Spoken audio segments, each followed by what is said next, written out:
Hello, guys. Welcome to another episode of the Commerce Lab by Ecomcy, the place where AI related to Amazon, FBA, product level, and e-commerce. My name is Vincenzo Toscano, founder and CEO of Ecomcy, and today we bring in another special guest, very close friend, Joanna, founder and CEO of Amazing Wave, which I will say is one of the top consultancies out there when it comes to really make you understand and maximize the power of AI on your business, like leveraging all the things that we've been seeing lately in social media, on the news, how AI is changing the game. And that's why I wanted to bring Joanna to because I know she's on top of her game when it comes to that. And I just want to make sure you guys are on top of, what are the latest tools, what are some of the things that your competition might be doing, and make sure you can start implementing that as soon as possible. So, Joanna, pleasure to have you on the show. How you doing? Hey, I'm good. Thank you so much for the intro. Great intro. Thank you, thank you. I appreciate it. I'm always doing this on a daily basis, so it's second nature now. Yeah, yeah. I'm taking But notes. Taking notes. no, but on top of that, I always say this even to you in person. I really value your skills and I see you speak and all the things you're bringing on a daily basis on LinkedIn and everything. So I know you're very knowledgeable when it comes to this. So this is the least I can do. And I guess for those that might not know, you just give us maybe a deeper intro by yourself, and then of course we can dive deeper into the topic. Yeah. Sure. Yeah. So, my name is Joanna Lambadjieva. I've been in digital marketing and e-commerce for about 14 years now. Uh, 11 of those has been just sort of e-commerce. I've worn a lot of different hats in this time. Before I started my AI consultancy, I used to head up the Amazon team of an Amazon aggregator. Before that, I used to run a boutique vendor agency for Amazon vendors. And before that, I used to hold a leadership position, specifically helping D2C and retail brands on their performance marketing. So a lot of e-commerce, a lot of metrics, and a lot of processes and strategy. And so this kind of knowledge and experience and my passion for AI led me to start Amazing Wave about 2.5 years ago. And since then, my kind of focus has been on helping e-commerce brands and agencies integrate AI into their processes, train teams on how to use AI effectively.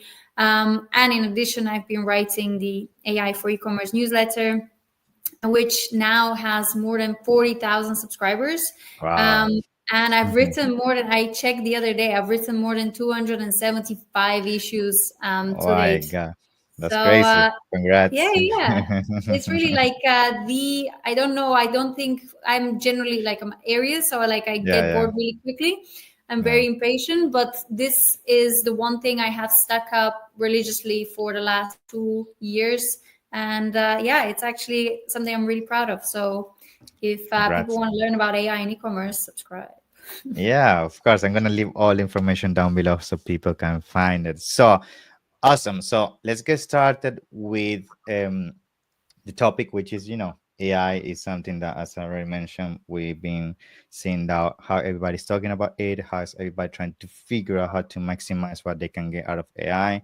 And I know that's why you guys specialize when it comes to supporting, other entrepreneurs. So I guess the initial question I would like to start with is like, what are some of the biggest, I guess, trends you're seeing right now? Because I know when it comes to AI, there's different pillars we can focus on. It can be from a content perspective, it can be from a market research perspective, it can be from an advertising perspective.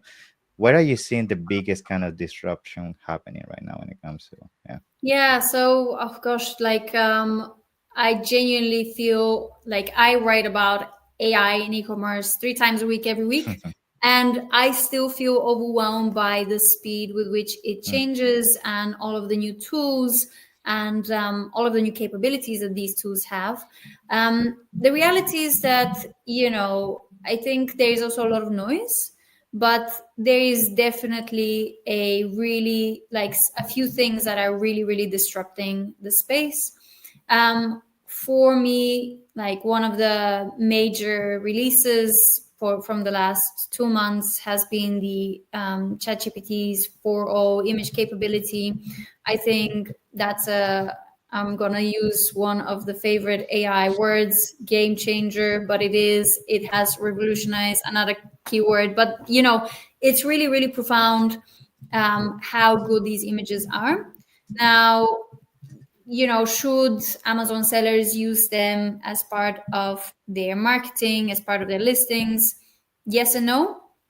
I think, they're like, these are, when you start playing around with the tool, when you start actually generating some of the outputs, you can see that sometimes these images are not perfect, but they can also get you to like much further than you were ever able to do before. And so I think, for me, like, number one disruption that sellers should definitely jump on is playing around with this tool and seeing what are the different use cases that they can plug that in. Because, although maybe like your generation may not be perfect the first time, if you practice a little bit, if you feed the right inputs, you can get it maybe to 70% there, and then the rest is a Photoshop work from a dude from a Fiverr. So that's one. The second thing is just the sheer amount of functionality that is coming out from the tools that we have been using, like, or I've been using very consistently over the last 2 years. So obviously ChatGPT, but also Claude. They're now much, like, they're able to do many more things. They are having much more sophisticated large language models backing them up. And so if we're talking about something like O3, like, in terms of ChatGPT, that's really smart. And so if you are thinking about anything to do with reasoning, a slightly more sophisticated task, you can either use that or the latest 4 version of the Claude models. The point here is that you can use them as a second brain to like resolve a problem, or to like, as a thinking buddy. And I think there is a power in that, because you need to stop looking at like AI just as a quick fix to do something, create a copy, etc. You should use AI to be a companion and a thinking partner, something that you can program and then decide on how to use and how to give you that feedback.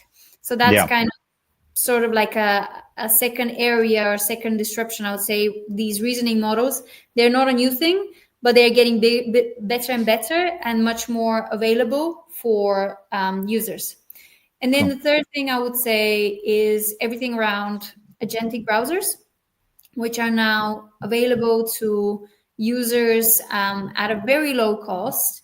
But the way that you can use them is in so many different ways, from analyzing data to gathering competitive intelligence to, getting just like, databases with different information.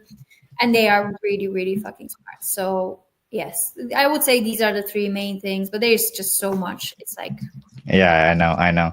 In fact, something I want to use, given that, as you mentioned, there's so many ways that you can put the puzzle together, is like that's where I see AI agents being key now, because we're starting to see some of these AI agents pretty much doing everything you've been discussing, like effectively for you, like bringing inputs from different kind of or AI agents and effectively create an army that is working 24/7. And the reason why I want to mention this is because a lot of Amazon sellers are not aware that some people start to implement that, and that can give you such a edge, because if you have essentially an AI agent that's doing things 24/7 when it comes to reporting, when it comes to a product analysis and things like that, it can give you a huge advantage. So when it comes to AI agents, I would like to go just a little bit deeper on that, because I know this is something I get asked a lot. Like, are you seeing with the clients you're working with, or the research you've been doing, that this is being heavily deployed already, or it's still very primitive, the adaptation you're seeing? Yeah. I think there is a real mix. I think, like, I've spoken with some really sophisticated sellers that have been building like really sophisticated systems. So, and that gives them an unprecedented edge. I think, however, majority of the market is still very much in the, how can I say, curious, but, like, not really dipping their toes properly into the AI pool, which I think is a mistake. At the moment, for example, I'm working with a few agencies and a few bigger sellers on building kind of like a sort of like an agent system where, like, the entire question of optimizing, for example, listings is taken to, let's say, 80 to 90% over by AI. No brainer. So I think there is just a lot that can be done, can be optimized and automated, and also made better through smart data injections Mm-hmm. using AI. And I just generally feel that a lot of sellers are curious, are interested, but they either procrastinate a little bit, or they don't know where to start, or it feels really overwhelming and complex, and they're like, maybe some Mm-hmm. other time. But yeah, I would say it's one of those things that the longer you leave, the longer you procrastinate on, the more complex it's gonna be, and the more also competitive advantage you leave for the other people in the market who are already on this. Yeah. When it comes to AI agents, like in terms of implementation, where do you see people using them the most lately? Because I know some of them are still like not as advanced, so you cannot give them like full autonomy. But what is a case story that you successfully see people already deploying AI agents where it's effectively doing all these tasks for you? Like, is there some specific sector you are seeing that now is being very efficient when it comes to that? Yeah, sure. And I think that it's a really important to like make a distinction between AI systems, AI agents. Like, Mm-hmm. what is an AI agent? I think the word AI agent has been, in a way, prostituted by the Mm-hmm. general AI industry. I feel like, truly agentic AI is, not so readily available out there. I think when people talk about AI agents, a lot of the times they talk about automations with AI, which are two different things. Automations with AI is using like AI system in combination with something like Zapier, Make, or N8N to like parse together different like systems, functions, and then create one flow. um, Truly agentic AI is, let's say, what I was talking about, agentic browsers, which, you give them a task and then they go through their own decision making process to decide what they need to do, in order to execute it. So they are agents in their own like remit, versus you telling them go through step 1, 10, 5, and then do this and this, which is just an automation flow. um, and I think this is really important to like make this distinction, because again, although I bang on about AI a lot and I think AI is great, I also don't necessarily think that AI is perfect and can right now at this stage come up with perfect outputs. And so a lot of the times when I talk about, systems or automating something, my personal philosophy is that there always has to be a person in a loop. Mm-hmm. So like there has to be someone who like safeguards and sense checks that every output coming from AI is actually the right thing. And if it's not, they amend it and then they put it into the next part of the system, rather than just having like one closed loop where you press a button and something comes out like at the other end, but you're not really sure whether that thing at the end is actually good, because you haven't really seen how it has evolved through these different steps. So like, to go back to your question, like, you can create a lot of these smart AI automations for like microprocessing in terms of your like company, like whether you're a seller or agency. It can be as simple as things like, connecting, for example, let's say your Slack channel with your email, with like your inventory management, with Mm-hmm. your like supply, right? So these are nice little optimizations. Like, you can do something around customer service. As I mentioned, you can do things around product listing optimization or creating content. But one thing I would say, and like one thing I always like to warn people, is be very, very smart about how autonomous you let this system work, and where Mm-hmm. do you put these safeguards and safe checks. Because although it's really nice to say I have this really sexy fully automated process, it's kind of the principle of garbage in, garbage out. So like if you don't know what is going in, how do you know if the thing that is out there is the right thing? So yeah, that's the only way I think about as well AI agents.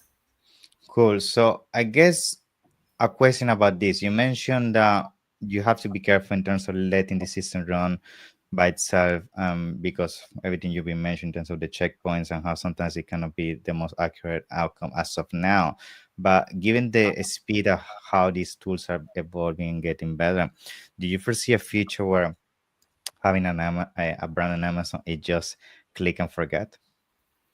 I mean, when we get to that point, we're all kind of fucked, to be fair, No, no, because it's a paradox because I was talking this with some people. It's like if 5 years from now it's as easy as you click a button and the agents do everything, but everybody does that. The paradox of everybody's gonna be performing 100% efficiency. So who wins? You see what yeah. I mean? So this is a question that is very, it's a big layer cake. Yeah. I think like one thing I would say, and I really kind of have started, talking about much more, is I think it's really important for people to realize that AI is not going away. Mhm. AI is also developing with ridiculous speed, and almost a speed that we should all collectively be worried about. I think like it's really important, like that's my personal opinion, that AI is not just a nice cool tool that like makes my life easier. It poses an existential threat as to like our knowledge capabilities and work and jobs in the future, and not a very far away future. So I think it's that I really want to say that, because I think people really should reflect on it, and you know also learn how to use AI as kind of like a short-term safeguarding of their capabilities, but also think where this is going. Yeah. The second thing is, will we be in a situation where you press a button and the whole thing runs on its own? Yes and no. I think every like a lot of the let's say optimization work, like for example your Amazon advertising, I really foresee a future where you won't really have the job of advertising. I'm sorry, Vincenzo, I have to tell you, like my opinion is that um, sort of the agency model is doomed in its like in its shape and form that it's right now, like Hmm. and you can see that very clearly from like what's happening with Meta. So for example, Mark Zuckerberg 2 weeks ago was doing some interviews, and I think last week I also wrote about it, that Meta essentially intends that by 2026 they will ensure that the entire like process of running advertising on their platform is handled by AI. We're not Hmm. talking just about how you optimize your campaigns. We're talking about you essentially give them a picture, a target, like a product picture, a target, and a budget, and then they create the assets, and then they actually optimize the campaigns, etc., etc. So now, would this have problems? Yeah, and there is a lot of challenges around it, but I think it's really important to bear in mind that all of these big guys want to remove as many of the middlemen, so that obviously like it's all Hmm. AI, they hold more control and they hold bigger budgets, because obviously Yeah. Yeah. um but I also think that that is going to just evolve the need I guess the for question is who wins in that case, because if it's run by AI, who wins? You see what I mean? Like uh if all the brands are doing AI and it's automated, which I agree is coming, who actually wins? Well, the people who win from a brand perspective are the people who like leverage competitive advantage from a strategy point of view, who go and actually find a human centric approach to reach their customers. Because what's going to happen over the next 2 years is that we're going to be like absolutely overwhelmed by crap AI generated Yeah, content in the sure. shape of images and video. And so it's really the brands that remain human and like find different ways to like A connect with their hybrid, customers. a hybrid between AI and real. Yeah. Hmm. Yeah, exactly. So I think these, and like, people who actually think strategically, and they are not just going for the Clicking a sort of, button and forget. Yeah. yeah.